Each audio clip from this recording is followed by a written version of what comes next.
Welcome back to another video, guys. Today I want to talk about the top 5 common mistakes people make when they start a new fitness routine. Signing up to a gym, starting a new program, just getting started with fitness at all can be a very scary task. I understand that because nobody wants to make mistakes. Like, we are just built that way. Let me tell you right away, you will make mistakes during your fitness journey, but here are the top 5 mistakes that I made myself as well. Number 1, setting unrealistic goals. This is probably the biggest motivation killer when it comes to fitness. Let me give you an example. There's a person 250 pounds and wants to lose 50 pounds. So in itself, that sounds like a good goal, right? Now we need to make it realistic. If you say you want to lose 50 pounds in a week, it's very unlikely that you will achieve that goal. So this is an unrealistic goal, and this goal will stress you more then it will motivate you, and that's not a good sign. You want to set a goal that motivates you because you know you can achieve that. If it's, like I mentioned, 50 pounds in a week, after day 1 you're going to be like, oh my god, I have 6 days left to lose 48 pounds, and then I have 5 days left, I have 4 days left. So it stresses you out and you will not achieve that goal. Don't be afraid to set ambitious goals, but make sure that they are in a time frame where it's realistic. Mistake number 2, not obeying the overload principle. What does that mean? That means that an exercise needs to become more difficult over time. Let me give you an example. If you start with bench press, let's just make it very simple, 100 pounds. So you start doing your bench press week 1, 5 sets, 5 reps, 100 pounds. So again, 5 reps, 5 sets, 100 pounds. In the second week, you do exactly the same. You do not change anything. The third week, guess what? Same thing. You do not increase the weight, you do not increase the repetitions or the sets. So this is a common mistake. People get comfortable with like a weight that they think is a good weight to build muscle mass, but your body is adapting to that specific weight. So you need to constantly overload your muscle with the bigger stimulus. So the right approach would be you start week 1, you have 100 pounds, you do your 5 reps, 5 sets. Next week, you probably do 105 pounds, 5 sets, 5 reps.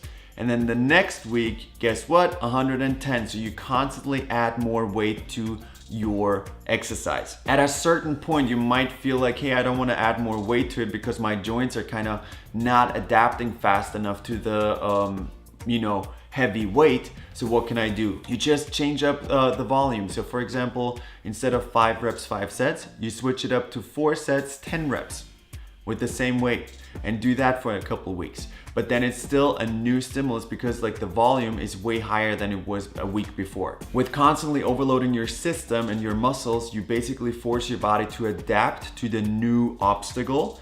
And yeah, whatever goal you have, you will keep, growing muscle mass, or you will keep losing body fat if you obey this principle. Mistake number 3, not working in the right rep range, specifically to your goal. Not going to dive in and tell you exactly what rep range is best for each muscle group. I'm just gonna give you the general idea of what's good for your body to, increase stamina, increase strength, or just have your body grow. Let's start with the typical 15 to 20 reps. This is for cardio, this is for stamina, right? That's what you see a lot of people do at the gym. They don't break a sweat, they're just there. They don't even breathe heavily. They just do like front raises with 5 pounds for like 30 reps or whatever.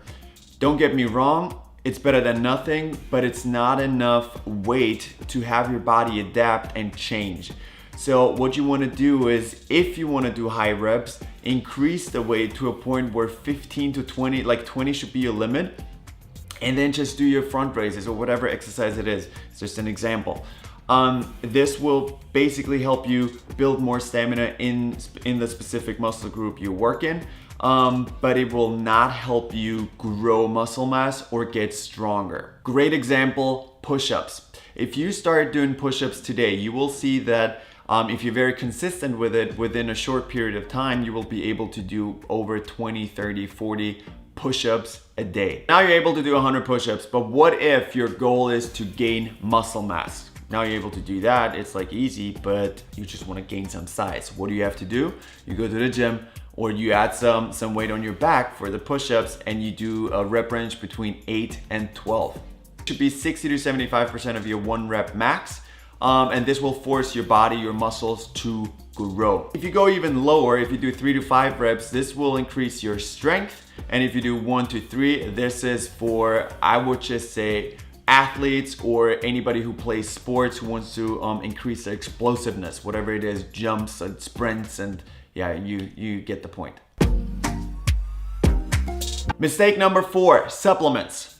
Yes, supplements can be a mistake if you don't know how to use them. So first of all, I want to say supplements are not necessary to start a fitness routine. If you're completely new to fitness, you will see great results by just changing your diet and going to the gym on a regular basis. Don't get me wrong, I love supplements and they help me and I use them a lot, but the point that I'm trying to make is you do not need them to start a fitness routine, especially if you don't know what they do. Let me give you an example. When I was younger, I was so motivated with a friend to get started, to gain muscle mass, and I read everything online and I was like, okay, I need this and that and that.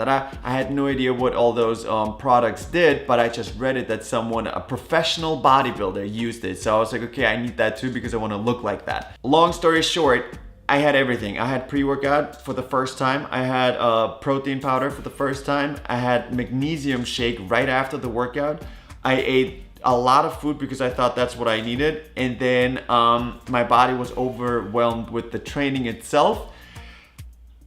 I got sick and yeah, I was out for a week. So make sure you do your research before taking supplements. You don't know what they actually are supposed to do in your body and how they're supposed to help you with your fitness goals. Last but not least, mistake number 5, overtraining. Yes, a beginner can overtrain their body easily. How? By just being super motivated and going to the gym every single day and not taking care of their bodies outside the gym. So let me give you an example. Let's just say there's a guy super motivated, wants to go to the gym, wants to change his body, and all he knows is I have to go to the gym, I have to go hard, no pain, no gain. Goes to the gym, 110%, completely destroys his body, comes back home and doesn't do anything, which means not taking care of your body after the workout, right? If you continue doing that, you destroy your body at the gym and then you don't take care of it, like not the right diet, not enough sleep, not enough recovery. This will, if you constantly put more stress on your body and you don't have enough recovery, this leads to overtraining. Signs could be a disrupted sleep pattern. Your performance is going down. You're not hungry anymore. You're moody. Everything hurts. You're sore. Your joints are in pain. Those are all signs that show you, hey, take care of your body, take care of me. It's basically your body telling you, hey, relax, give me some recovery, and then we can go back into the gym and destroy our bodies. Whenever I say destroy your bodies, I'm not talking about like actually destroying it, but I'm talking about the muscle fibers that you basically rip apart when you exercise. So for me, it's like this mental image where I see my muscles and they're completely fine, and then I go to the gym and I just, tear them apart, and then I have to go home, eat and stuff, and do recovery so they can like build stronger and grow muscle mass. Oh my God. So whenever you start a fitness routine, make sure that you don't compare yourself to a professional bodybuilder, for example, because they have been doing that for a very long time. And if you go in there and you do like whatever 25 sets of bench press, you will not be able to move for the next week. Trust me, I've been there.